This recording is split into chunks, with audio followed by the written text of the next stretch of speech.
For 3 years.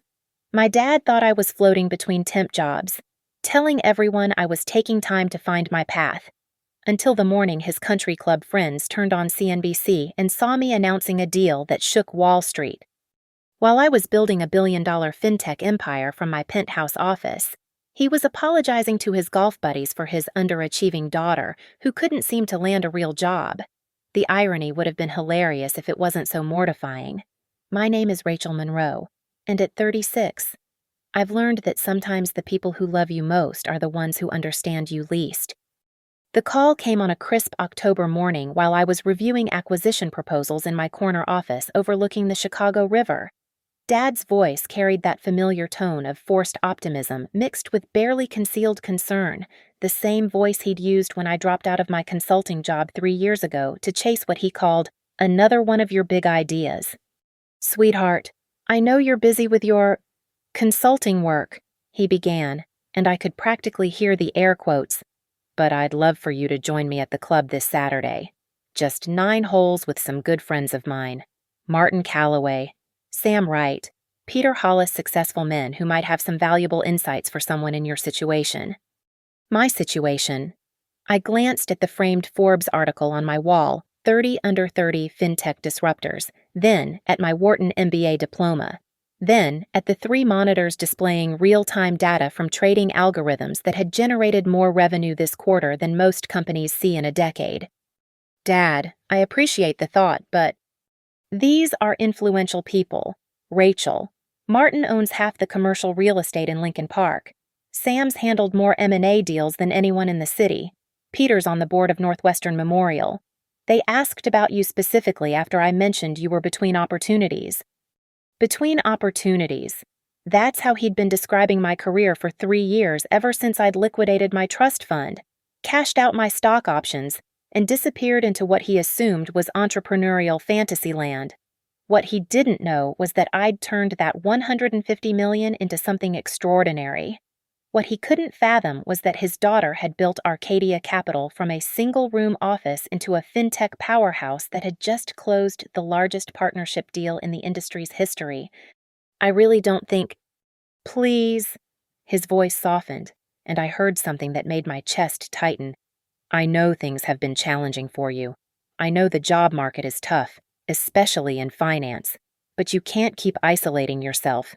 These men could open doors." I closed my eyes. Through my floor-to-ceiling windows, I could see the morning commuters hurrying across the bridge, probably heading to jobs that paid a fraction of what my company generated in an hour. The irony wasn't lost on me that while I was orchestrating deals that moved markets, my own father was networking on my behalf for entry-level positions. But here's the thing about loving someone who's convinced you're failing. Sometimes it's easier to let them think they're helping than to shatter their entire perception of reality. For 3 years, I'd been dropping hints about my consulting projects and strategic partnerships. But Dad heard what he expected to hear: the desperate attempts of an overqualified daughter to make freelance work sound impressive. "The thing is," he continued, "I might have already mentioned that you'd be there. Martin's been looking forward to meeting you, and Sam said he knows some people at smaller funds who might be interested in someone with your background." "Smaller funds?"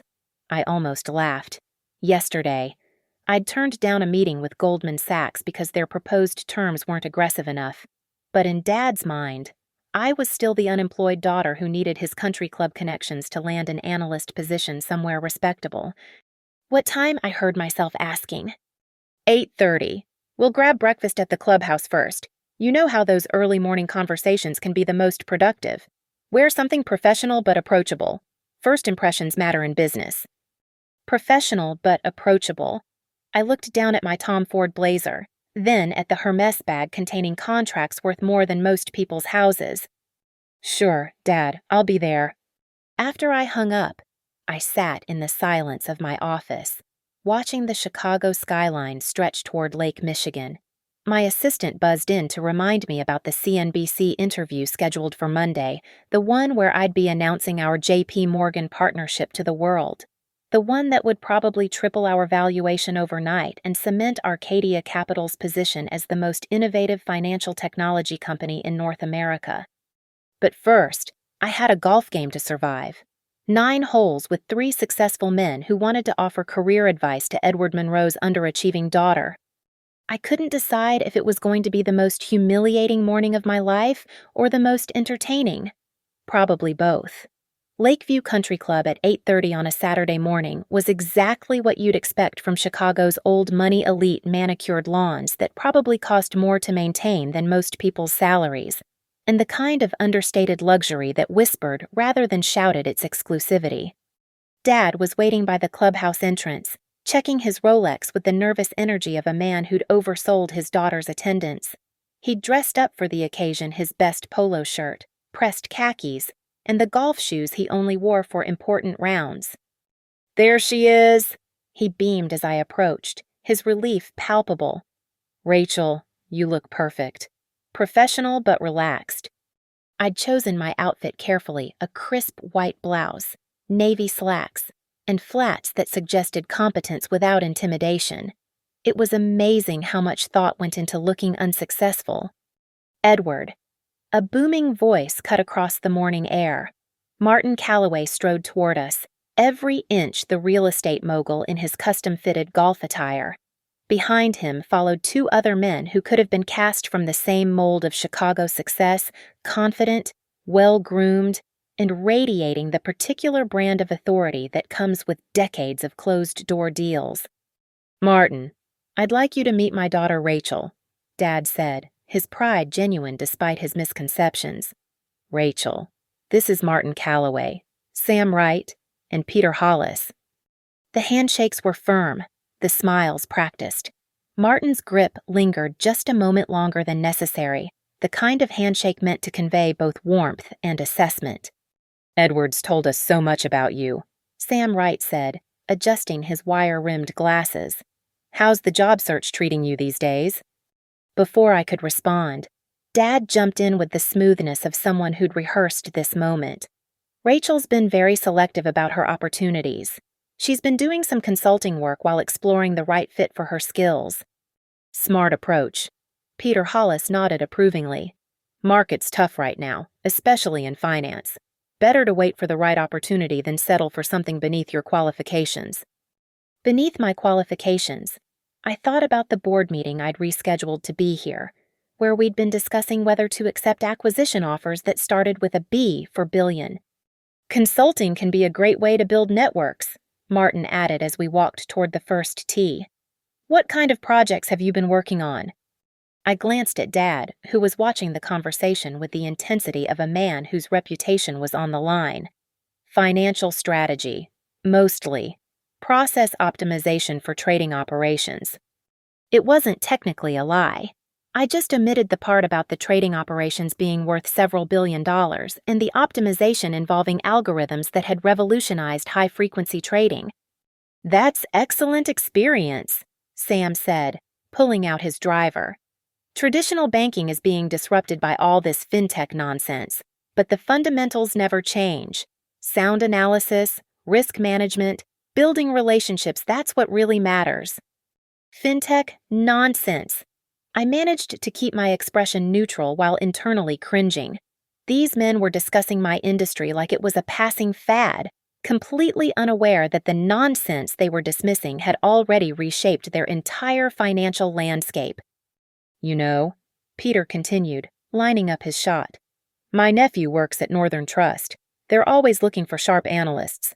Starting salary isn't spectacular, maybe 55, 60,000, but it's solid experience." Dad beamed at this generous offer to help his struggling daughter land a position that paid less than what my company generated in profit every 15 minutes. "That's very kind," I managed, watching Peter's ball slice dramatically into the rough. "I'll keep that in mind." "The key is getting your foot in the door," Martin said, taking his turn. "Once you're inside a good firm, demonstrate your value. The promotions will come. What's your background again, MBA, from where?" "Wharton," I replied. "Excellent school. Though I have to say, sometimes too much education can work against you. Makes hiring managers think you'll jump ship for something bigger.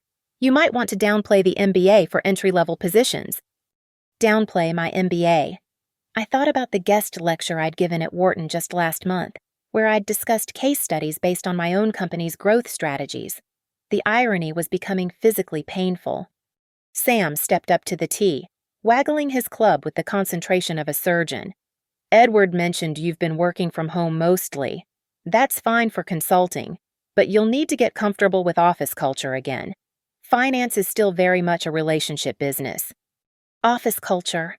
I pictured my 30-person team in our penthouse headquarters, the collaborative workspace designed by the same firm that had done Google's Chicago offices, the innovation lab where we tested trading algorithms that had caught the attention of every major bank in the country. I appreciate the advice, I said, accepting the driver Dad handed me. Networking is definitely important. What followed was the most surreal 9 holes of golf I'd ever played. Between shots, these 3 successful men who collectively probably controlled billions in assets offered career guidance to someone they assumed was struggling to break into their industry. They recommended networking events I should attend, LinkedIn strategies I should employ, and interview techniques that might help me land that elusive first real job in finance. Dad soaked up every word, occasionally adding his own observations about my potential and determination. His friends nodded sympathetically, sharing stories about other young people who'd struggled in the competitive job market before finding their footing. The most painful part wasn't their condescension, it was their genuine desire to help. These weren't bad men, they were successful professionals who thought they were mentoring Edward Monroe's underachieving daughter. Their advice came from a place of authentic concern, which somehow made the entire situation both more touching and more absurd. By the 6th hole, Martin was explaining the importance of starting small and thinking big, while I mentally calculated that my personal net worth had probably increased by several $1,000,000 during our conversation. By the 7th hole, the career counseling session had reached peak absurdity. Sam Wright was explaining the intricacies of financial analysis while I nodded politely, trying not to think about the proprietary algorithms I'd developed that were currently processing more data per second than his entire firm handled in a week. The key to breaking into finance, Sam said, adjusting his stance over a difficult putt, is understanding that it's not just about numbers. You need to grasp market psychology, risk assessment, the human element behind every transaction. I made a non-committal sound of agreement while mentally reviewing the behavioral economics models embedded in my trading systems that had predicted market movements with enough accuracy to generate returns that made traditional analysis look like educated guessing. Sam's absolutely right, Martin chimed in, missing his putt by 6 inches. Too many young people today think technology can replace good old-fashioned relationship building. All this algorithmic trading, artificial intelligence nonsense at the end of the day, business is still about people trusting people. Algorithmic trading nonsense. I bit the inside of my cheek to keep from laughing. Martin was dismissing the very technology that had been quietly revolutionizing his own investment portfolio through the fund managers he probably didn't even know were using my systems. You should definitely upgrade your LinkedIn profile, Peter suggested as we walked to the 8th tee. I see too many job seekers treating it like a static resume. You need to be posting insights, sharing articles, demonstrating thought leadership. What do you think about the current state of fintech disruption? The question hung in the air like a perfectly lobbed softball. I could have launched into a detailed analysis of blockchain integration in traditional banking, the regulatory challenges facing digital payment systems, or the implications of decentralized finance on institutional investing. Instead, I offered the kind of vague response they'd expect from someone struggling to break into the industry. It's definitely changing things rapidly, I said carefully. Traditional institutions are having to adapt or risk being left behind. Exactly, Sam nodded enthusiastically. Which is why getting into an established firm is so important. Let the startups chase the shiny new toys while you learn the fundamentals from people who've weathered multiple market cycles. Dad was beaming with pride at his friend's generous investment in my education. Rachel's always been quick to pick up on these kinds of insights, he said. She just needs the right opportunity to demonstrate her potential. The right opportunity. I thought about Monday's CNBC interview, where I'd be announcing a partnership that would fundamentally alter how institutional investors approached emerging markets. But here, in this bubble of well-intentioned ignorance, I was just Edward's daughter who needed help understanding the basics of an industry I'd been quietly reshaping for 3 years. "You know what you should do," Martin said, pulling out his phone. "Attend some of the networking events downtown. There's a young professionals group that meets monthly future leaders in finance. I think it's called Great Way to Meet Peers Who Are Also Working Their Way Up." Peers working their way up. The suggestion that I should network with entry-level analysts made me dizzy with the sheer disconnect from reality. Last month, I'd turned down a dinner invitation from the Treasury Secretary because of a scheduling conflict. "Also," Peter added, "don't be afraid to start with a smaller position. I know someone at Madison Trust boutique firm, but they're growing. They might have an associate position open. The pay won't be spectacular, maybe $70,000 to start, but the experience would be invaluable." $70,000. I tried to calculate how long it would take my company to generate that amount in revenue, somewhere around 14 minutes, give or take. "The important thing," Sam continued, "is getting your foot in the door somewhere reputable. Once you've got 2 or 3 years of solid experience, then you can start thinking about the bigger firms. Goldman, Morgan Stanley, J.P. Morgan, they all love to poach talent from smaller shops." J.P. Morgan. The irony was so perfect it felt scripted. On Monday, I'd be announcing the largest strategic partnership in fintech history with J.P. Morgan Chase, a deal that would position Arcadia Capital as their exclusive technology partner for emerging market initiatives. But according to Sam, I should be dreaming of maybe landing an interview there in a few years. "What about your technology skills?" Martin asked. "Are you comfortable with Excel, basic modeling software? I know it sounds elementary, but you'd be surprised how many MBA graduates can't build a proper spreadsheet." "Excel?" I nodded seriously while thinking about the quantum computing applications we were testing for portfolio optimization technology, so advanced that most of Wall Street wouldn't understand it for another 5 years. "Rachel's always been very analytical," Dad offered proudly. "Even as a kid, she was building these elaborate financial models for her allowance and savings accounts." "That's the kind of foundational thinking that serves you well," Peter said approvingly. "Though fair warning, the work can be pretty mundane at first. Lots of data entry, basic research, administrative tasks, nothing glamorous about junior-level finance." Data entry. I pictured the machine learning systems processing millions of transactions in real time, the predictive models that had revolutionized risk assessment for institutional investors, the blockchain protocols we'd developed that were being quietly tested by 3 of the Federal Reserve's regional banks. As we approached the final hole, Sam pulled me aside with the conspiratorial air of someone about to share insider information. "Listen," he said quietly, "I don't usually do this, but I'm going to make some calls for you.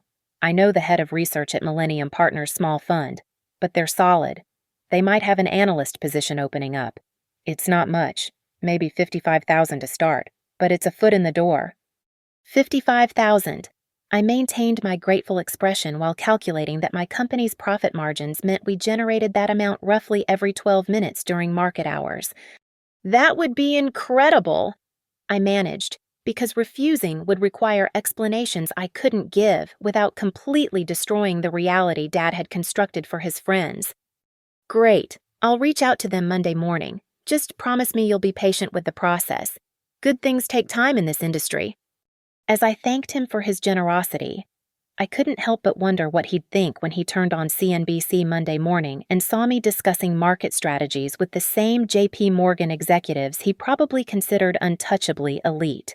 The 9th hole brought a new level of career counseling that tested every ounce of my self-control. As we waited for the group ahead to clear the green, Martin turned to me with the earnest expression of someone about to deliver life-changing wisdom. "Rachel, I hope you don't mind me asking, but are you tied to Chicago geographically? Because honestly, it's tough to build a real career in finance just working from home with a laptop." Working from home with a laptop.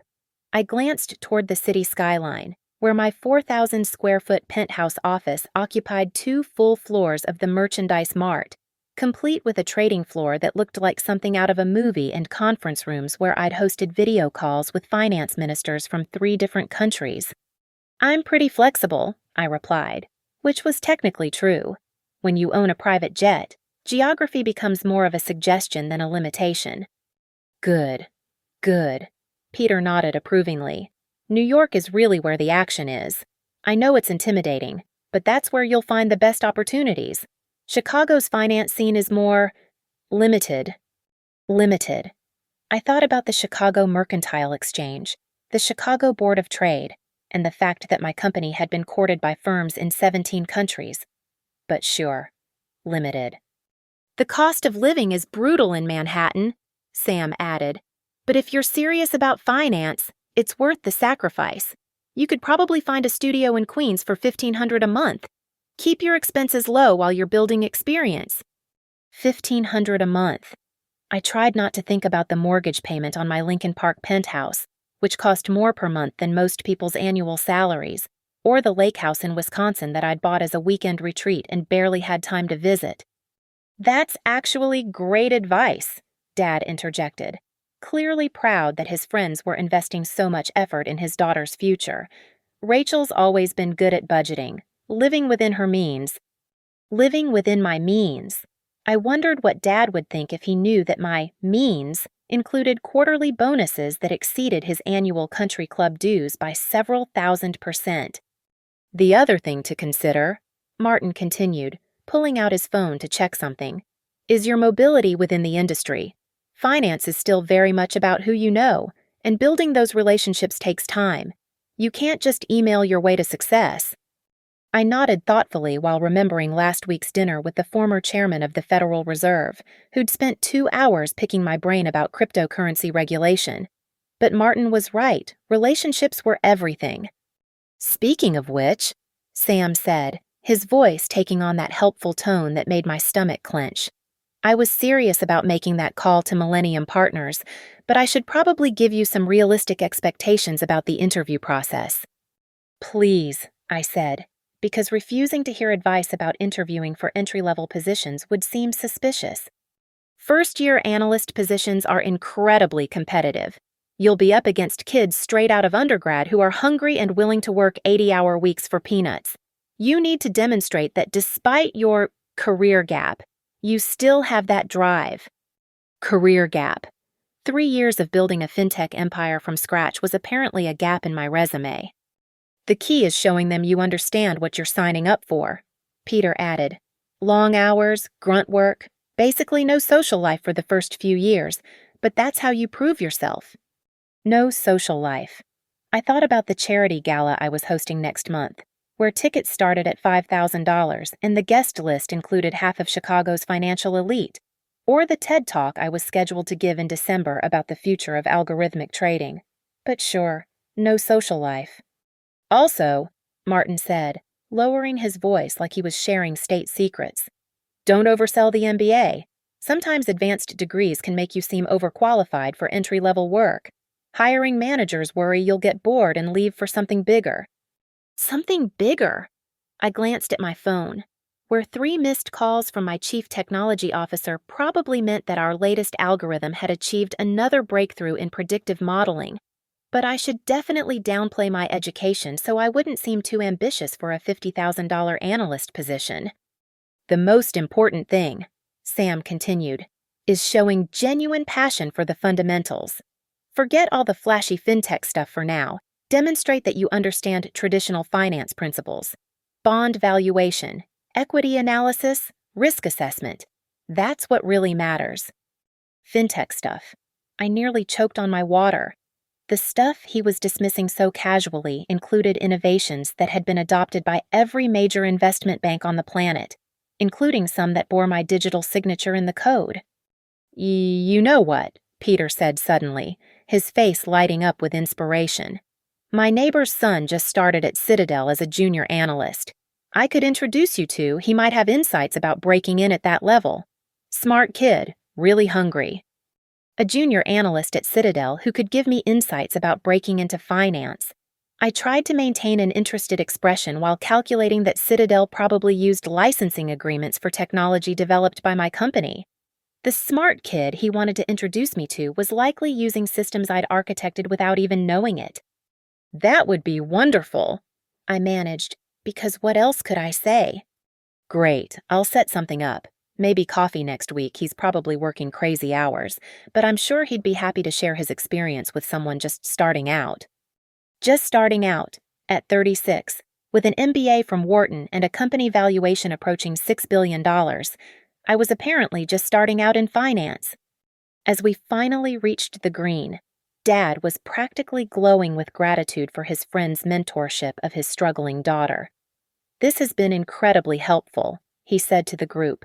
Rachel, make sure you follow up on these connections. This is exactly the kind of guidance you need.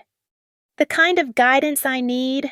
I smiled and nodded while internally marveling at the surreal nature of receiving career advice about an industry I'd been quietly revolutionizing from 3 men who had no idea they were talking to the person whose innovations were reshaping their own investment strategies. The morning had become a masterclass in perspective, a reminder that success often operates in invisible frequencies, and sometimes the people closest to you are the least likely to tune in. We were walking back toward the clubhouse, Dad's friends still dispensing wisdom about entry-level networking strategies, when Sam Wright stopped mid-sentence. His phone had buzzed, and something on the screen made his face shift from mentor mode to confused recognition. That's interesting, he murmured, scrolling through what looked like a news alert. Says here some fintech CEO just announced a major partnership with JP Morgan. Rachel Monroe. Monroe. He looked up at me, then at Dad, his legal mind clearly working through the coincidence. Any relation? My heart started beating faster, but I kept my expression neutral. It's a pretty common name. Sam's eyes narrowed slightly, the same expression he probably wore when reviewing contracts for inconsistencies. Rachel Monroe, 36, CEO of Arcadia Capital. He was reading directly from his phone now, and I could see the exact moment when the pieces started falling into place. Chicago-based fintech company, Wharton MBA. Let me see that, Martin said, reaching for Sam's phone. Peter crowded in beside them, and suddenly all 3 men were staring at the screen with the intensity of detectives solving a case. Dad looked between his friends and me, confusion replacing his earlier pride. What's going on? Edward, Sam said slowly, never taking his eyes off me. What exactly does your daughter do for work? The question hung in the morning air like a challenge. I could feel the moment balancing on a knife's edge, 3 years of careful misdirection about to collapse in the space between one breath and the next. She does consulting, Dad said, but his voice had lost its confident edge. Financial consulting, process optimization. She told you that. Martin was typing something into his own phone now, his real estate mogul instincts clearly sensing that something much larger was happening here. Jesus Christ, he whispered, looking up from his screen. Ed, you need to see this. He turned his phone toward Dad, and I watched my father's face transform as he read whatever was displayed there. The color drained from his cheeks, replaced by a look of complete bewilderment. I don't understand, Dad said quietly. Rachel, what is this? What's Arcadia Capital? Sam was still reading from his phone, his voice taking on the precise tone he used for depositions. Rachel Monroe, founder and CEO of Arcadia Capital, announced this morning a $4.2 billion strategic partnership with JP Morgan Chase, representing the largest fintech collaboration in banking history. $4.2 billion, Peter repeated, his medical precision making the number sound even more surreal. Wait, there's more, Martin said, his fingers flying across his screen. Forbes has her listed as one of the top female entrepreneurs under 40. Net worth estimated at, holy shit. He looked up at me with something approaching awe. Ed, your daughter is worth more than all 3 of us combined. The silence that followed was the kind that makes you acutely aware of every sound, birds chirping in the distance, the soft thud of golf balls on the practice range, the gentle rustle of October leaves. Dad was staring at me like I'd suddenly sprouted wings. "Rachel," his voice was barely above a whisper. "Is this true?" I looked at these four men, my father and his successful friends, who'd spent the morning offering career advice to someone they assumed was struggling to find her first real job. The irony was so complete it felt almost cruel. "Yes," I said simply. "It's true." Sam's phone buzzed again, and he glanced down reflexively. "There's a video," he said, his lawyer's instinct for evidence taking over. "CNBC interview from this morning. She's talking about algorithmic trading innovations and regulatory frameworks for digital banking integration." "Show me," Dad said, his voice hollow. They huddled around Sam's phone, and I heard my own voice emerging from the tiny speaker, confident, articulate, discussing market strategies with the kind of authority that comes from actually creating the markets being discussed. The irony wasn't lost on me that they were watching me explain concepts they'd been trying to teach me just minutes earlier. "She's talking about the same things we were just—" Peter trailed off, the medical man's logical mind processing the impossible mathematics of the situation. "The consulting work," Dad said slowly, looking up from the phone. "The process optimization for trading operations. You were talking about your own company." "Yes." "And when you said you were being selective about opportunities, I meant acquisition offers and partnership proposals." Martin was shaking his head like someone trying to wake up from a particularly vivid dream. "We just spent 2 hours explaining the fundamentals of finance to someone who apparently invented half the systems we use." "The networking advice," Sam added, his voice taking on that slightly hysterical edge that comes with professional embarrassment. "The LinkedIn optimization tips, the entry-level position recommendations." I appreciated the thought, I said gently. I really did. Peter was scrolling through more articles now, his face cycling through expressions of disbelief, admiration, and something that might have been professional respect. "It says here you've been invited to testify before Congress about cryptocurrency regulation, and there's something about a TED Talk on the future of banking." "Next month," I confirmed. Dad was still staring at me, and I could see him recalibrating 3 years' worth of conversations, trying to reconcile the daughter he thought he knew with the woman described in these articles. "Why didn't you tell me?" The question I'd been dreading, delivered with the kind of quiet hurt that cuts deeper than anger. How do you explain that sometimes love becomes a cage, that sometimes the people who care about you most are the ones who make it hardest to be yourself? "I tried," I said softly. "Remember when I told you about the strategic partnerships, the institutional clients, the algorithm development? I thought you were trying to make freelance work sound more impressive than it was." "I know." The admission hung between us like a bridge neither of us was sure how to cross. The silence stretched until Sam cleared his throat, his legal training apparently kicking in to fill the void with practical questions. "So, when you said you were doing financial consulting?" "I was consulting," I said, sitting down on a nearby bench because suddenly standing felt like too much effort. "Just not the kind you were thinking of. Last month I consulted with the European Central Bank about blockchain integration protocols.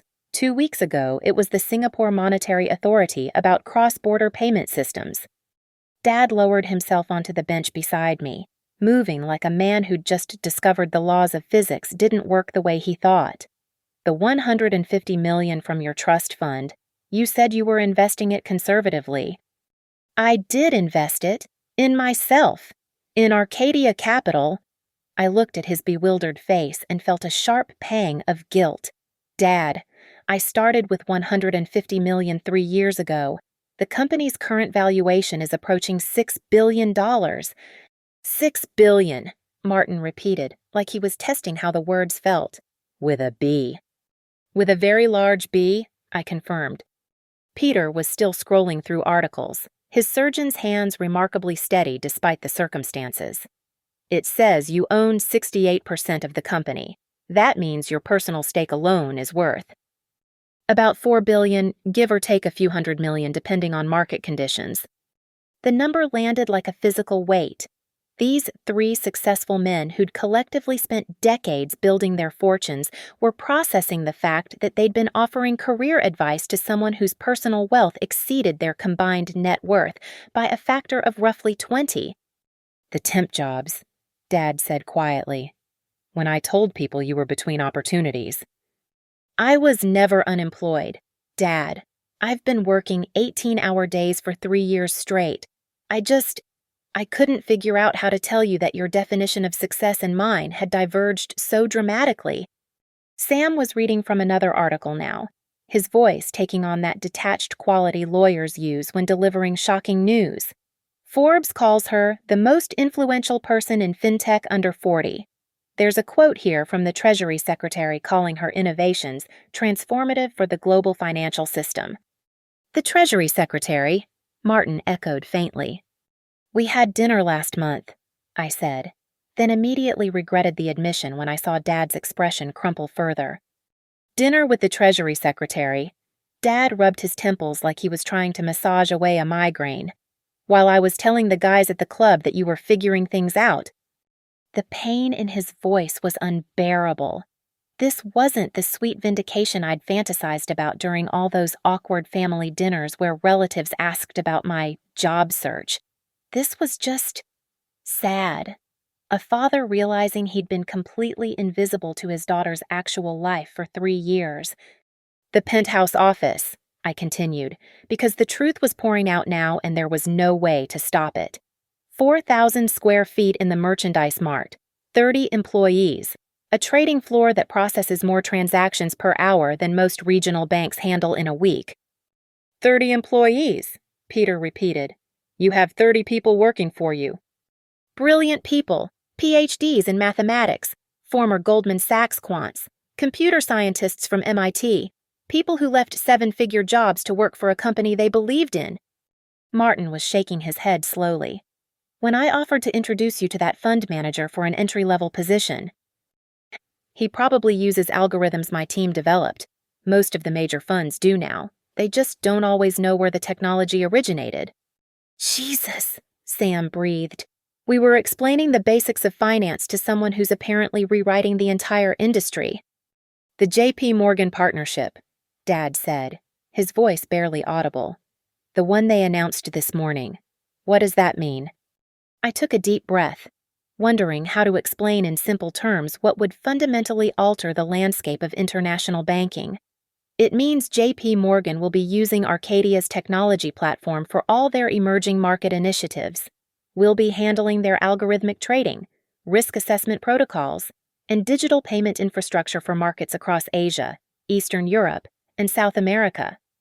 "That's..."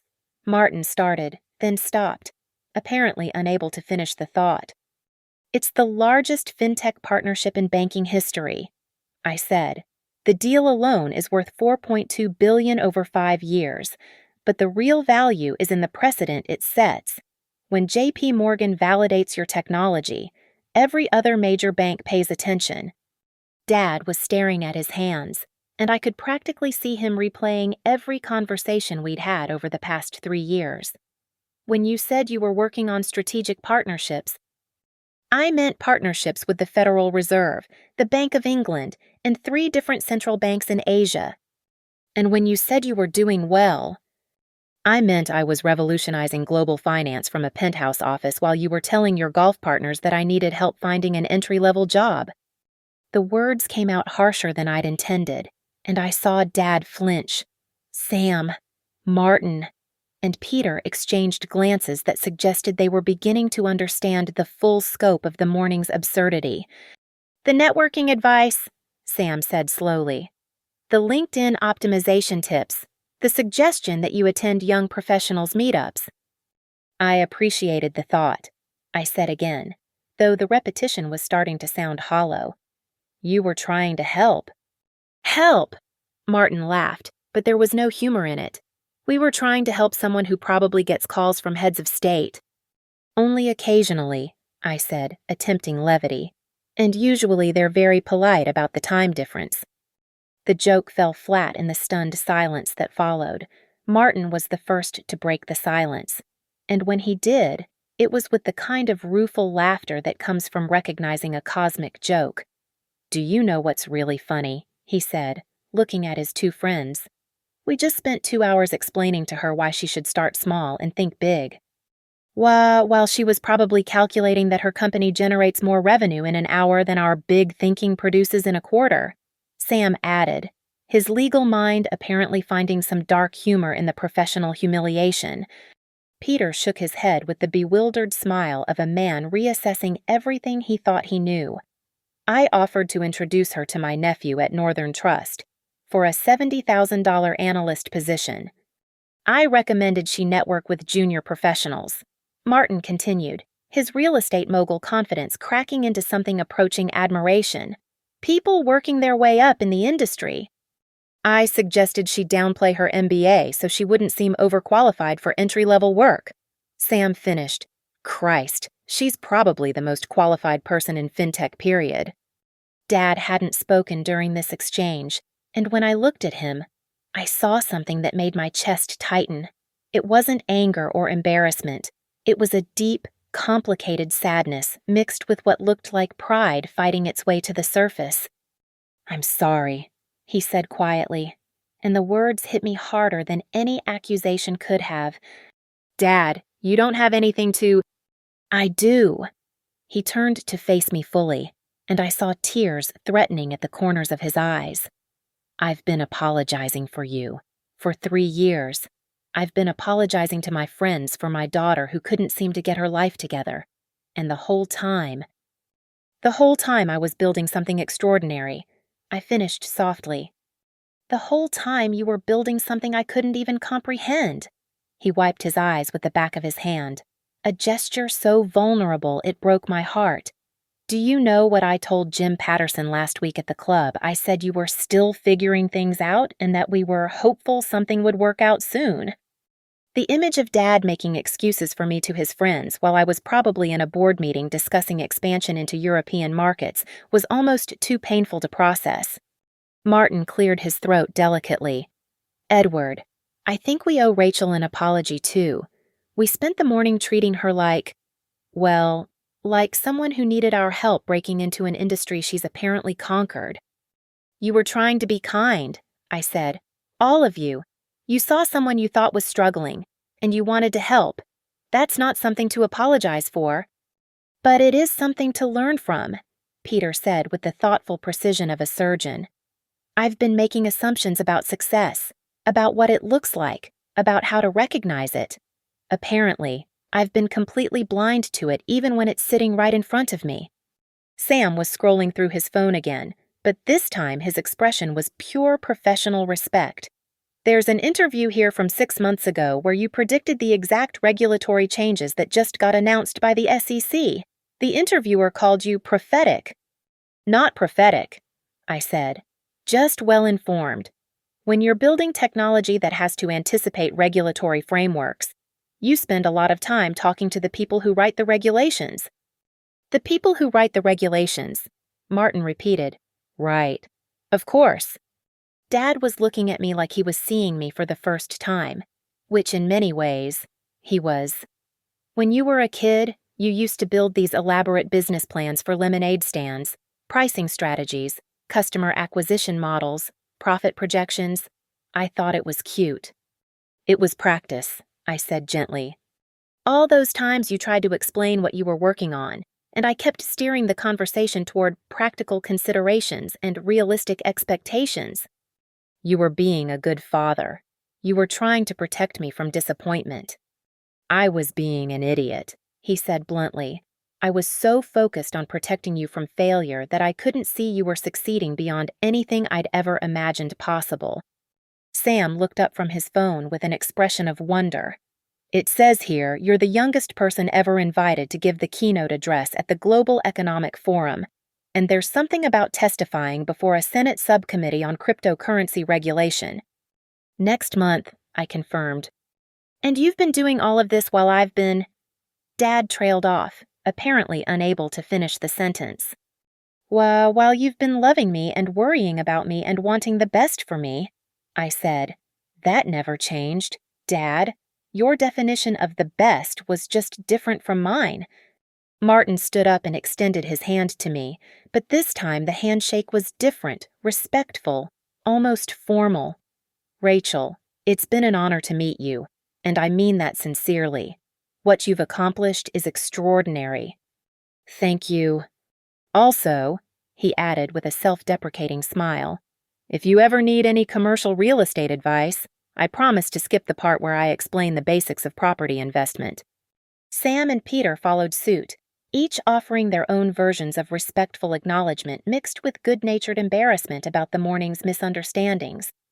Yeah, you know what the strangest part is, Peter said as we prepared to leave the clubhouse. We thought we were mentoring you, but I learned more about finance in the last 10 minutes than I have in years, just listening to you explain your work.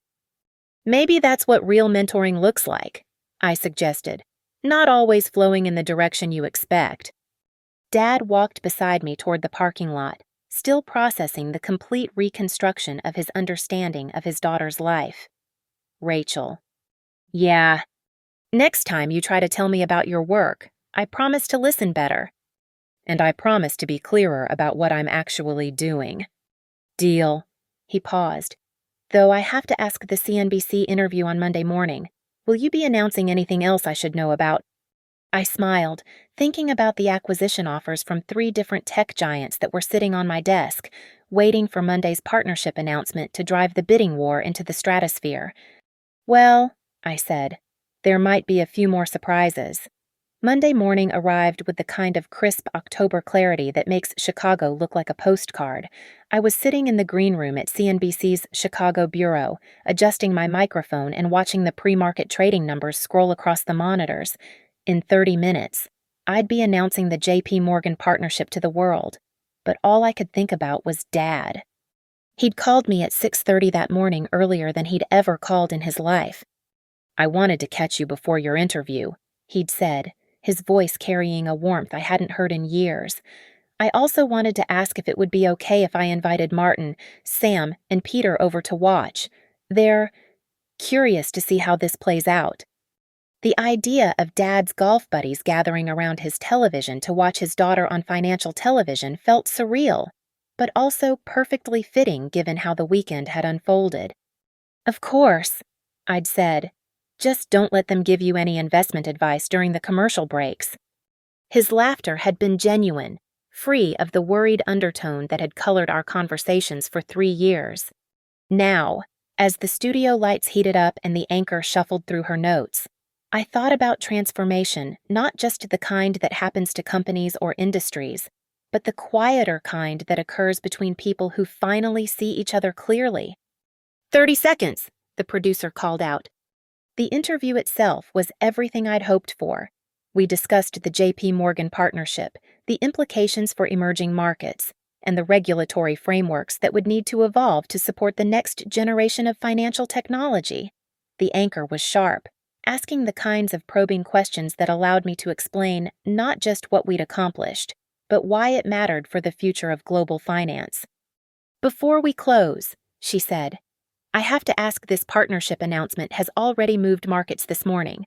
Your company's valuation has increased by roughly 40% since the opening bell. How does it feel to know you've created something that's fundamentally changing how the world thinks about money? I smiled, thinking about a conversation that had taken place on a golf course just 2 days earlier. You know, I think the most meaningful transformations happen when people finally see possibilities they didn't know existed. Sometimes that's in technology, sometimes it's in markets, and sometimes it's just in understanding what someone you love is actually capable of. After the cameras stopped rolling, I checked my phone to find 17 missed calls from my assistant, 43 text messages from team members monitoring market reactions, and 1 simple message from Dad. Proud of you. Always have been, even when I didn't understand what I was proud of. The drive back to my office took me past Lakeview Country Club, and on impulse, I pulled into the parking lot. The morning golf groups were already out on the course, and I could see foursomes scattered across the emerald landscape like pieces in some elaborate game. My phone rang as I sat there watching golfers who probably had no idea that the woman in the car nearby had just announced a deal that would reshape their investment portfolios. Rachel. It was Martin's voice, calling from Dad's house. We just watched your interview, all four of us, gathered around Edward's television like we were watching the World Series. And I want to apologize again, but more than that, I want to say thank you. Watching you explain complex financial concepts with that kind of authority and clarity, it was educational. You made me realize how much I still have to learn about my own industry. We all have things to learn, I said. That's what makes it interesting. Sam wants to know if you'd be willing to speak at his law firm's next quarterly meeting. Peter's asking if you'd consider joining the hospital board's investment committee. And your father is sitting here with the biggest grin I've ever seen on a human face. I laughed, imagining the scene. Tell them I'd be honored to consider those invitations, and tell Dad I'll call him tonight after the markets close. As I drove toward downtown, watching the Chicago skyline grow larger in my windshield, I reflected on the strange circularity of the weekend. 3 days ago, I'd been a successful entrepreneur whose own father didn't understand her work. Now, I was still a successful entrepreneur, but one whose family finally knew who she really was. The revenge I'd unknowingly been seeking wasn't against the men who'd underestimated me. It was against the misunderstanding that had kept me isolated from the people I loved most. And the sweetest part wasn't their recognition of my success. It was their willingness to see me clearly and love me anyway. My assistant was waiting when I reached the office, holding a stack of acquisition offers that had arrived since the morning's announcement. Google, Amazon, and Microsoft, she said without preamble. The numbers start with a T for trillion. I smiled, thinking about how Sam Wright would react when he learned that the woman he'd offered to help find an entry-level job was now fielding acquisition offers from the world's most valuable companies. Schedule a board meeting for tomorrow, I said, and send my father a fruit basket. The man deserves something nice after the morning he's had. As I settled into my office chair, looking out at the city that had watched me build an empire without ever knowing my name, I realized that the best revenge stories aren't about proving people wrong. They're about proving that love can survive even the most spectacular misunderstandings. And sometimes, if you're very lucky, they're about fathers and daughters who finally learn to see each other as they really are. Thank you so much for listening to this story about family, success, and the beautiful complexity of being truly seen by the people we love most. I'd love to hear from you. Where are you listening to this story from? Drop a comment below and let's connect. Don't forget to subscribe to the channel and share your thoughts about Rachel's journey. Have you ever experienced a moment when someone's perception of you was completely different from your reality? I'd love to hear your stories too.